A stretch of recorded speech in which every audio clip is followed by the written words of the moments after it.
WNBA Draft Lottery took place, and the order for the draft has been decided. The Jets fired their former GM, Joe Douglas, and the Giants released Daniel Jones. Tyrese Maxey called out Joel Embiid for being late to team meetings and practices, and the Pro Volleyball Federation is having their draft this upcoming Monday. Welcome to episode 21 of Weekly Sports Talk with Ed. First, we'll get started with the WNBA Draft Lottery. The Dallas Wings won the lottery. Had Obviously, you win the lottery, you had a pretty bad season. This in most cases. You had the Dallas Wings, they end up winning the lottery, and it's going to be great for them going into the draft. Apparently, a lot of the tickets are getting bought. Uh, a page from UConn is probably going first in the WNBA draft, but Flo J. Johnson out of LSU, she could be a top pick as well. The Chicago Sky ended up getting two picks in the top 10 again. That's like last year. They got pick 3 and pick 10. Pick 10 they got from a trade with the Connecticut Sun. And then the order, it goes like this. One is the Wings with their pick. Uh, Two is the Sparks, the Los Angeles Sparks. Three, Chicago Sky. Four, the Washington Mystics. Five is the WNBA expansion team, the Golden State Valkyries. They'll get the fifth pick. So they'll have a pretty good pick going into their first season in the WNBA. The Washington Mystics at 6, the Liberty at 7, the Indiana Fever at 8, Seattle Storm 9, Chicago Sky at 10. Like I said, they have two picks. The Lynx at 11 and the Mercury at 12. And the Las Vegas Aces, they had to forfeit their pick uh, due due to some type of benefits that were promising people and not keeping up to. So yeah, they'll have a pick in the draft, but they won't be getting the first round pick this year. That's pretty much it. That covers the draft lottery. The Wings won it. It was down to the Wings, Sparks, Sky, or Mystics. The Sky, the Sky gonna have a great season. Angel Reese and Camila Cardoso, they were pretty good last year. Then with them healthy, Kennedy Carter healthy, and them getting another top pick, they should definitely be a playoff team. Such that the season had to end due to injuries. The Mystics, they were right there in the hunt for the playoffs, and this pick definitely helped them improve. But the Wings and Sparks, they, were, they definitely needed these picks. They had 8, 7 wins on the season. Neither team was able to get double-digit wins last year. But moving on to AEW, this is kind of out of order because I didn't watch it live. But the main points, Orange Cassidy defeated Wheeler Yuta in a pretty good match. Then the Blackpool Combat Club came out there and attacked them, just building more to the match with Moxley and Orange Cassidy that's taking place later tonight. So that should be a pretty fun match. And then the beatdown happened for a while until Mark Briscoe and all them came out there and the Blackpool Combat Club retreated. Chris Statlander, she defeated Hikaru Shida. And like I was talking about on my video when I did the predictions for Full Gear, I guess Chris Statlander is the face now because after the match, Mercedes and Camille came out there. Well, after the match, after the match, Mercedes and Camille came out there. Then uh, Mercedes sent in Camille to attack Chris Statlander. Then Statlander and Hikaru Shida worked together to take out Camille and Mercedes. So I guess Chris Statlander's face all of a sudden. That's really weird. But I'm hoping she gets the win tonight and becomes the new TBS champion. Just more building to the match. Claudio Castagnoli, he dominated Darby Allin in the match they had.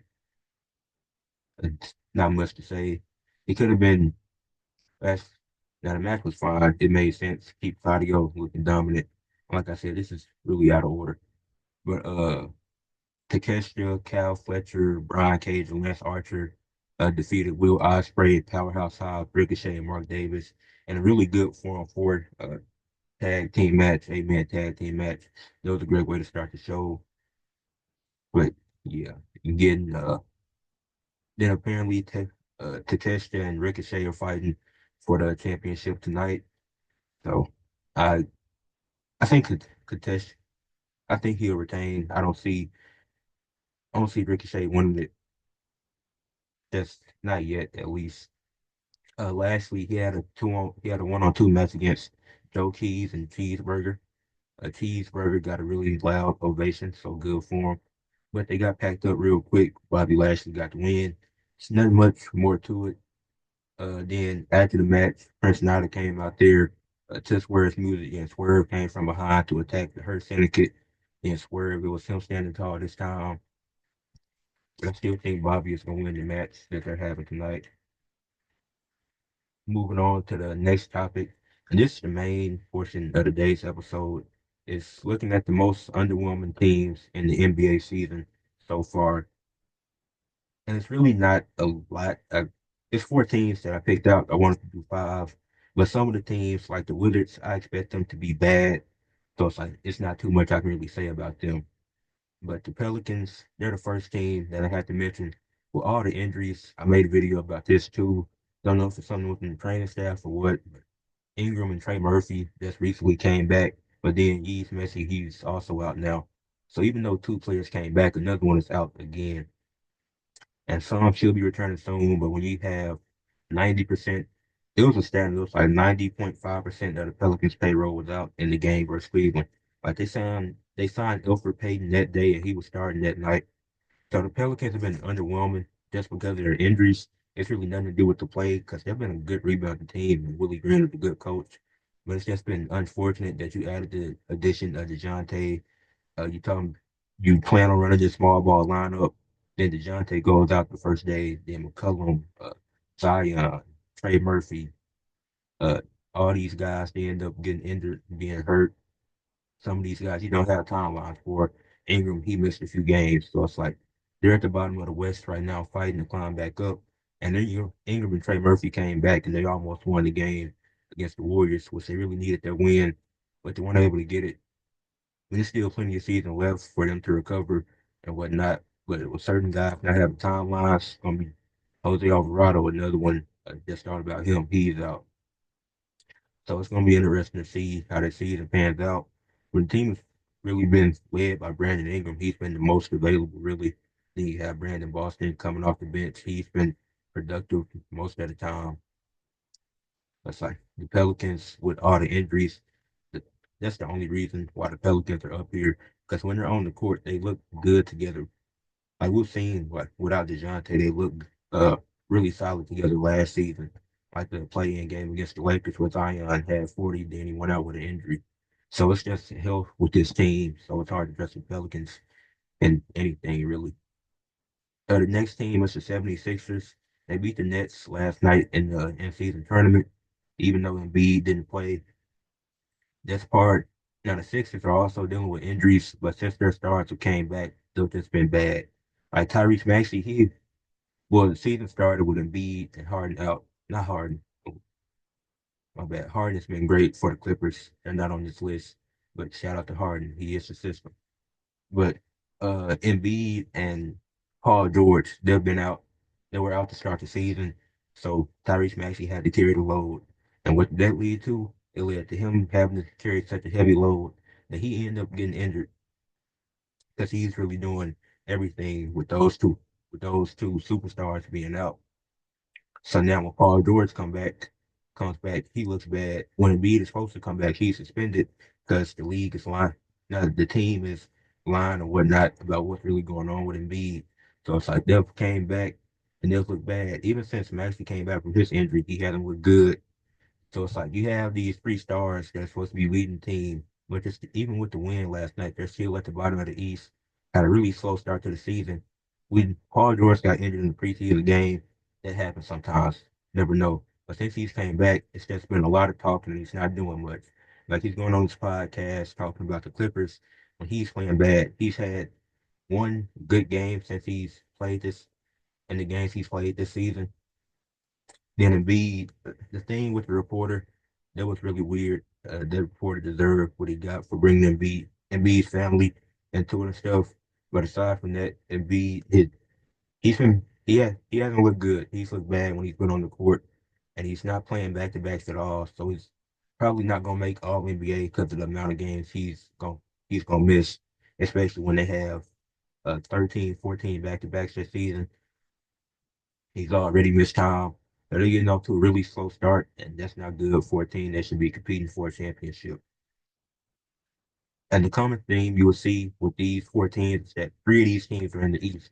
It's only one Western Conference team because the West is so stacked that anybody can win on any given night. And most of the standings, it looks pretty normal. Like the Blazers and Jazz, even though they've had some solid, well, the Blazers have had some solid wins. They picked up two on the Timberwolves, but they're still at the bottom of the West.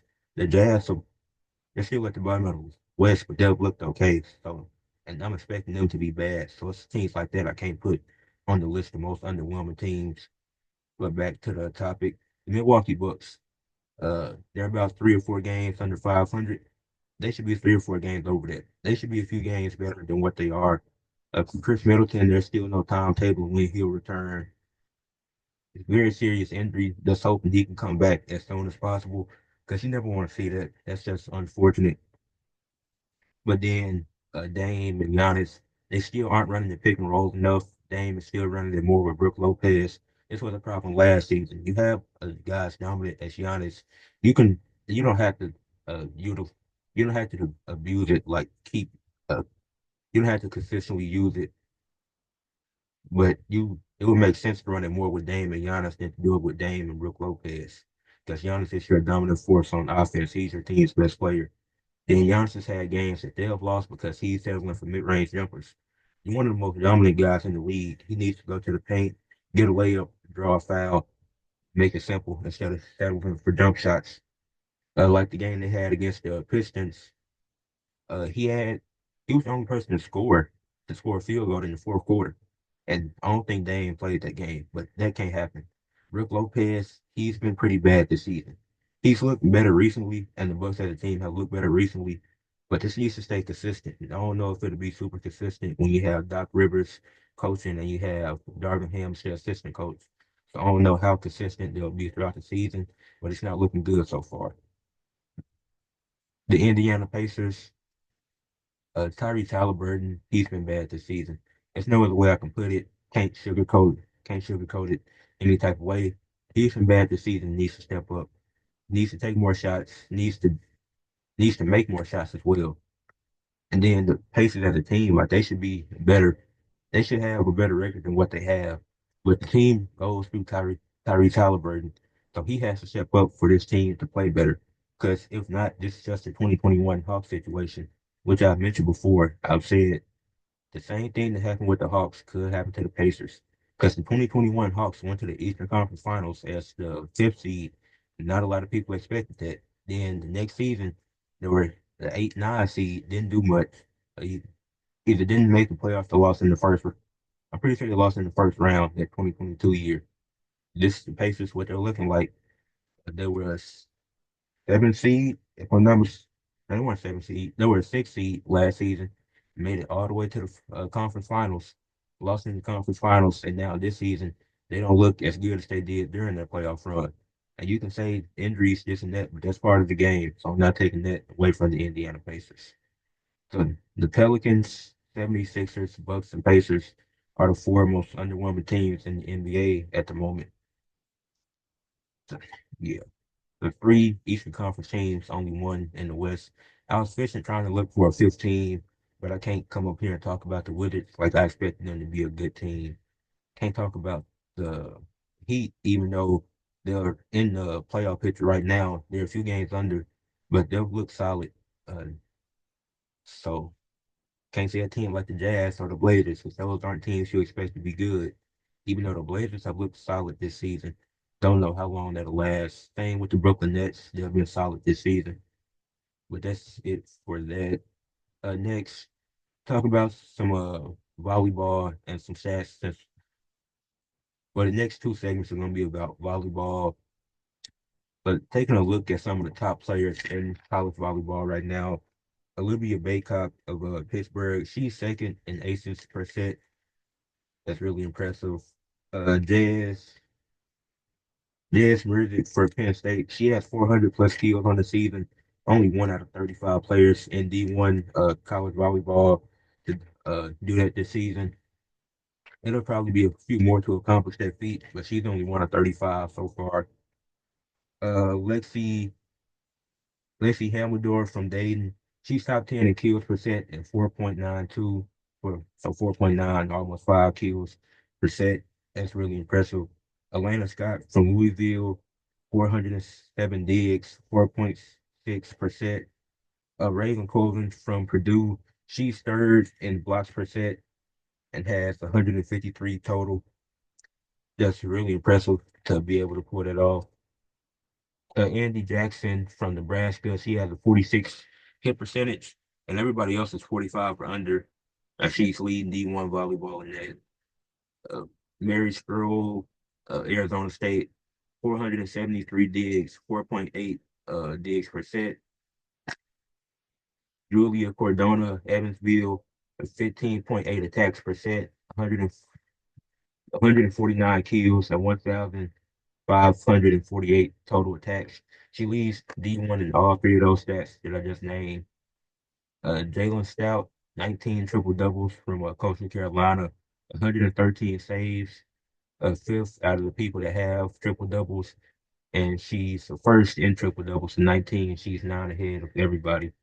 And to get a triple W, you have to get double digits of three of these five stats, which is aces, blocks, digs, kills, and assists.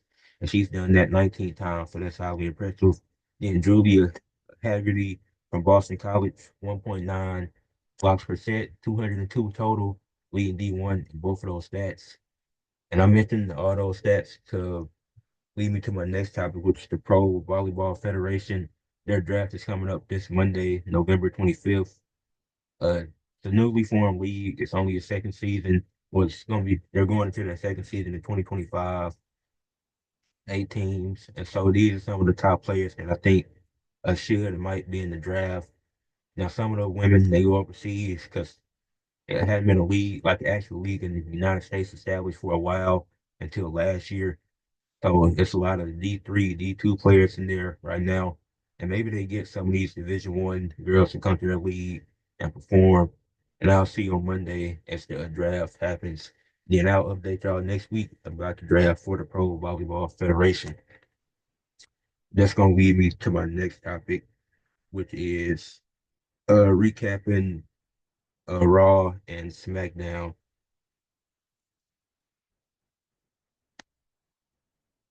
Yeah, Raw started with the women's War Games teams. So it's gonna be Nia Jax, Candice LeRae, Tiffany Stratton, Raquel Rodriguez, and Liv Morgan all on one team. Then Bianca, Jade, Io, and Naomi, they all come out there to confront her. Liv was like, it's only four of y'all, and the math is on our side. Then Rhea Ripley comes out there, screams 4 games, heads but Liv Morgan, and then they start brawling. And I guess, yeah, and I can combine. Yeah, I'm just do a recap of the week in general because some of this stuff coincides with each other. Then on SmackDown, Bianca Belair, Blair Davenport, and Chelsea Green were having a triple threat match in the Women's United States Championship tournament, which Bianca ended up leaving the match because Jade Cargill was attacked by somebody backstage. She was left laying on a car. Looks like a crime scene. And so yeah, that happened. And Bianca, she left the match to check on her. She went in the ambulance to go to the hospital with her. Chelsea Green ended up pinning Blair Davenport to advance in the tournament. So congratulations to Chelsea. I want, I really want Mia Yim to win the Women's United States Championship, but I wouldn't mind if Chelsea Green ends up winning it. So there might be a replacement at War Games because Jade Cargill might not be ready. But yeah, that happened. What was after that? Oh, Braun Breaker and well, no, Rey Mysterio and Selena Vega, they defeated Chad Gable and Avi Now. This decision really doesn't make sense to me because you have Chad Gable, you have American Made, you put them together, give Chad a more dominant group to be with. He's losing. So him and Avi Now are losing. Like they should be winning matches. A loss wouldn't hurt Ray, especially if he takes the pin. Selena doesn't have to take the pin. It's not gonna hurt. But I think it'd be more detrimental to the women of them taking the pin than the men. I don't think Ray taking the pin would be a bad thing. Just because he's a Hall of Famer doesn't mean he has to win all the time, especially feuds like this. Like they should be building up American made and they should be winning matches. So I really feel like Chad Gable and Avi now should have won this match, but they didn't. So. Hopefully, the next time the Creed brothers or Abinal or Chad Gable, whenever anybody from American Made have the match next, they need to win it because they keep losing. They lost the feud to the Wise Six, didn't win a single match. They're losing this feud to LWO, and there's really no way. It has to be it. There's no way they can keep going if they're going to keep losing. Next, what I was going to talk about, oh yeah, Gunther, Gunther tried to attack Damian Priest while he was signing something, but Damian Priest ended up standing tall and walking away. So doesn't make your champion look very great doing that. Understand Priest is a dominant force. He's the former world champion. But Gunther's your current world champion. So he should have won that right there. Would have made, but I guess, but Gunther's gonna win the match at War Games. He's gonna retain. So I guess it's fine. But I don't like the fact that he's just getting laid out and he's scared that he can't beat him because he's the world champion. He needs to have more confidence than what he has right now. Braun Breaker and Sheamus, they were having a really good match. Then Littlewood Tyler interfered and ruined it. I was enjoying that match. I wanted to see somebody win, but Littlewood Tyler got involved, attacked both of them, and that's how the match ends. Wasn't I, I guess the Bloodline, they still want Seth, and I can skip to the main event there.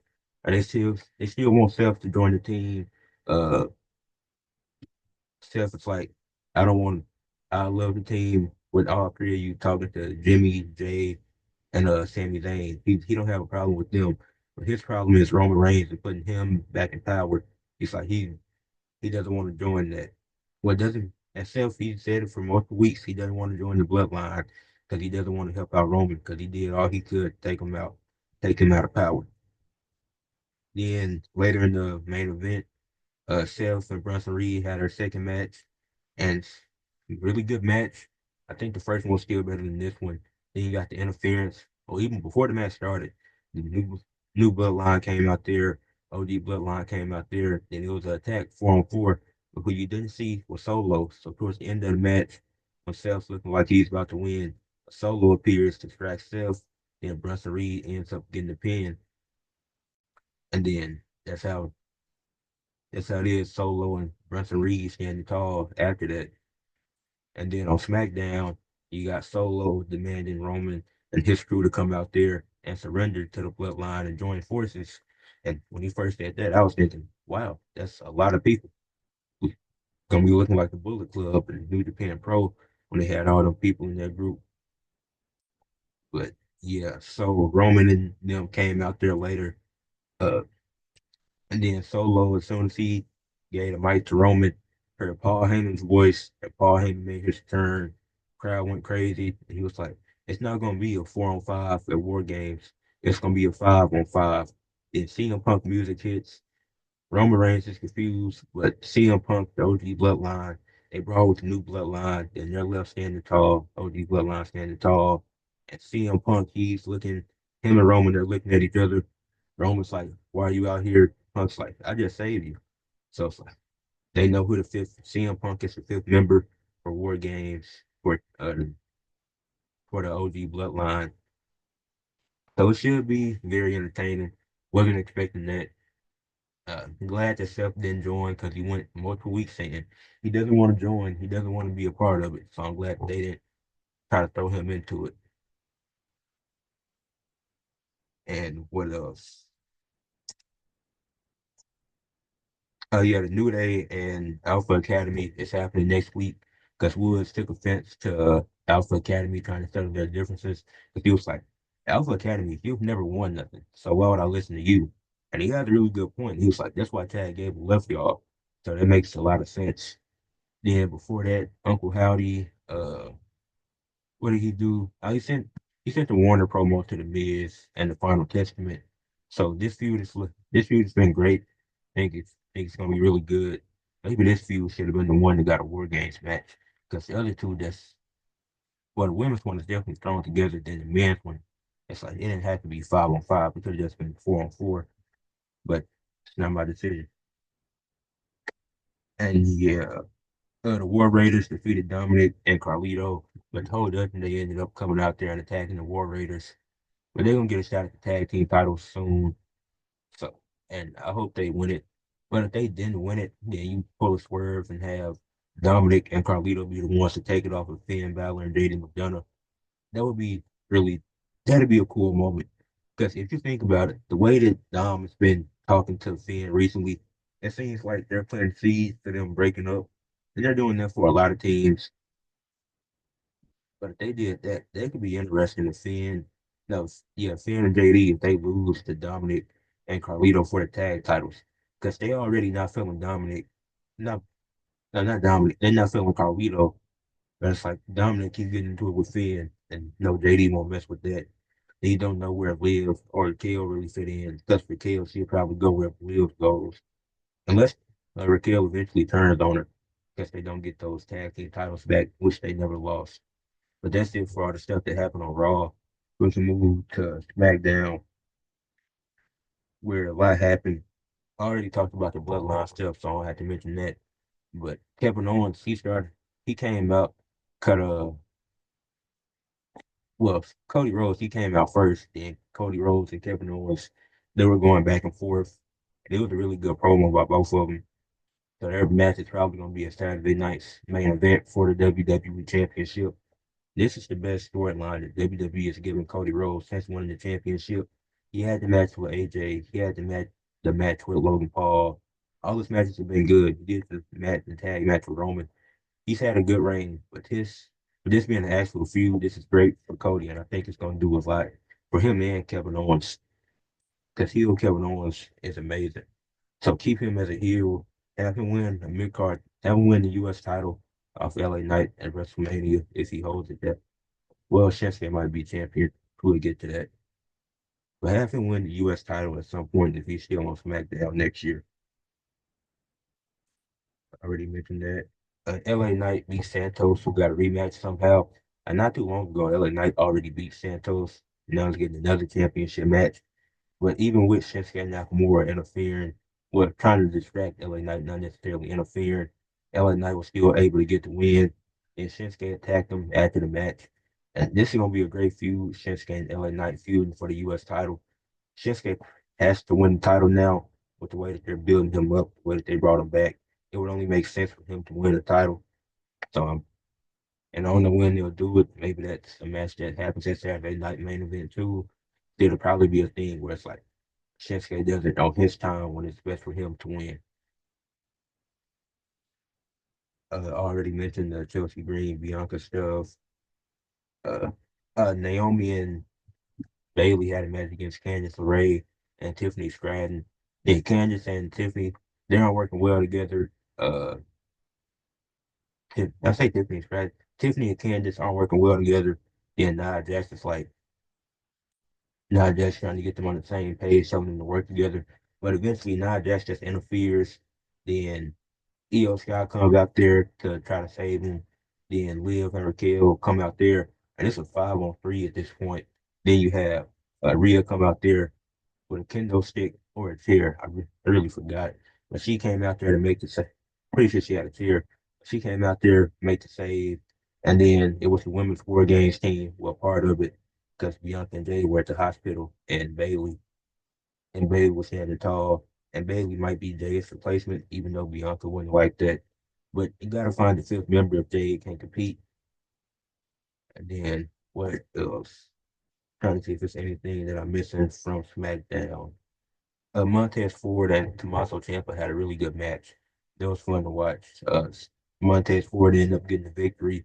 Then Ciampa attacked him after the match. So Angelo Dawkins to came out there to fight for Tez. Then Gargano came out there trying to calm him down, trying to calm Ciampa down. And then Ciampa pushed him again, just like last week. And the Motor City Machine Guns, they came out trying to make peace with Gargano and Ciampa. Ciampa just left the ring, and it's like from Ciampa's point of view, we're trying to win the tag titles. Motor City Machine Guns only been here a few weeks, and they won what was ours. We never actually got a rematch against the Bloodline because there was loopholes that we had to go through. That's the way Ciampa looking at it. Johnny Gargano, he's being too friendly, trying to hang out with the champs, and that's why he's not winning championships. So that's what that's about. So I don't know if they're gonna split up soon, or if Gargano eventually turn heel with Ciampa, or what. But something has to change for them to be able to win championships or win the titles back. And yeah, that's it for the WWE recap for this week. It was a really good week. Then next week we got War Games, so that should be fun. Then next,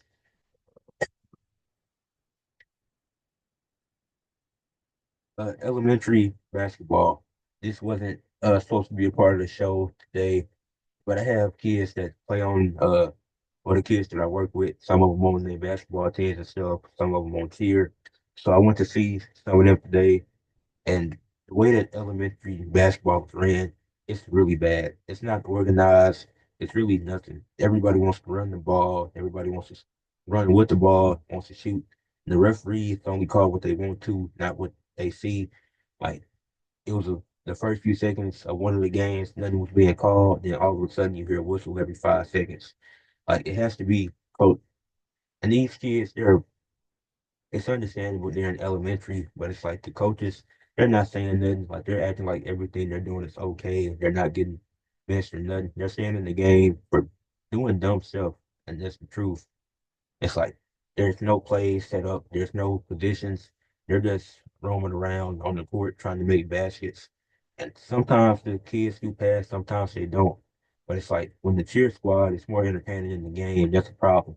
It's like the game shouldn't, even though it's kids, it shouldn't be this boring because it's not being played the right way. And the coaches don't seem like they're coaching the right way either. So it has to be way more organized for these kids to learn, or they're gonna be trying to go to middle school doing the same stuff. They're not gonna last long. Gonna be one of them basketball YouTubers that couldn't make it to the league, so they do all these fake shots and stuff. But then when they get on the court and actually do that in like a real game with professionals, that wouldn't work. They probably have barely been in G League trying to do stuff like that. So even though they're young, they had to learn early. They had to learn to play the right way. But that's it for that. That was just quick. Had to mention. Next, the teams in the AFC that are contenders. That's a few, I think, and I'll go by divisions. I'll start with the AFC West. No, the Raiders, they're definitely not making it. Don't see them making no playoff push or anything like that. Brock Bowers, he's been great. Actually, I don't have to go team by team, but I'll talk about the teams that are in the playoff hunt and have an actual chance of making it and say if they're contenders or not. The Broncos and Chargers, both in the race. Neither team is a contender. But they'll be solid in a few years, like the way that both of them have been this season. Didn't expect the Broncos or Chargers to be as good this year.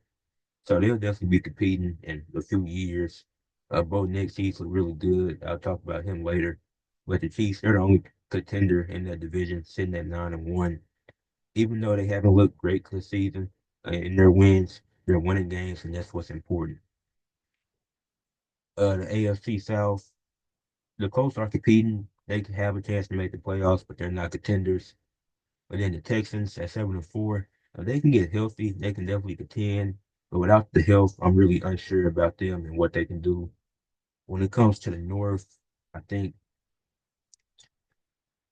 I don't know if the Bengals can make a strong enough push to make the playoffs because the defense has been so bad. And then the Ravens, I'm not really sure. I can say they're contenders. They're sitting at 7-4, and their losses have been bad. Like the losses they've took, they've looked bad. Like the one against the Chiefs, that was a solid game that they should have won. The one against the Raiders, they blew a 10-point lead. The one recently against the Steelers, they lost to all field goals. And I forget the one that happened before that. It's just they can't be taking losses like that.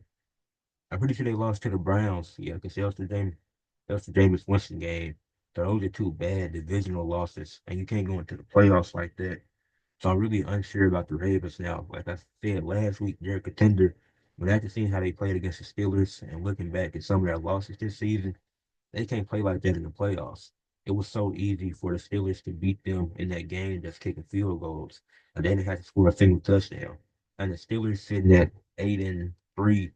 I think they're a contender, and I think they're winning the division this year. Like the Steelers, I didn't expect a lot from them this season, but with the addition of Russell Wilson, and then you got Justin Fields who you can throw in from time to time, I really like the Steelers this year. I think they have a really good shot. They could be the team to beat the Chiefs. They're definitely a Super Bowl contender, and I can't deny anything like that. Now, when it comes to the AFC East, the Patriots and Jets, they're definitely out of contention. Not mathematically, but I just don't see a world where they make it unless some drastic happens. The Dolphins, they're sitting at 4-6, and with the Tua injury, they got so far behind. Now they're playing catch up.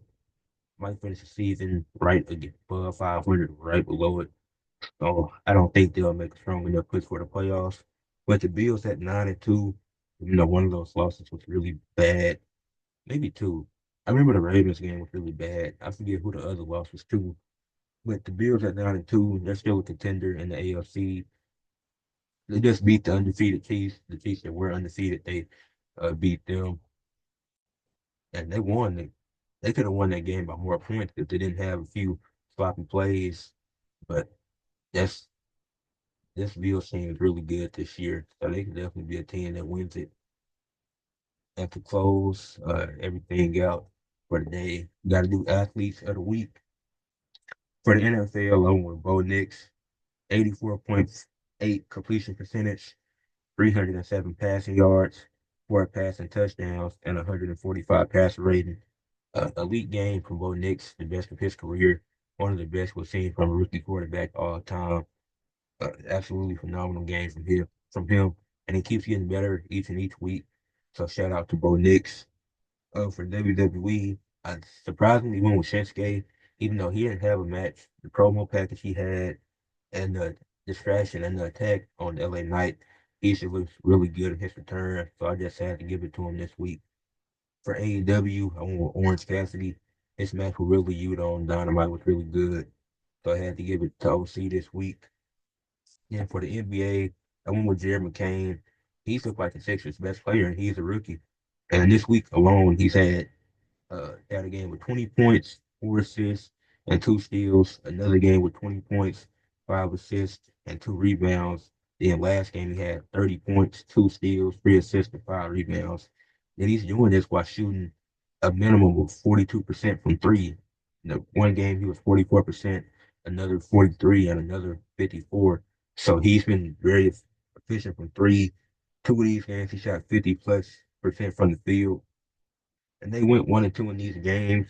But uh, Jared McCain's doing everything he can do to help the 76ers win as a rookie. So what he's doing is really impressive. So I had to go with Jared McCain for the NBA this week. But that's it for episode 21 of Weekly Sports Talk with Ed. Make sure you leave a like on the video, subscribe to the channel, and comment down what you thought about anything that I talked about today. Peace.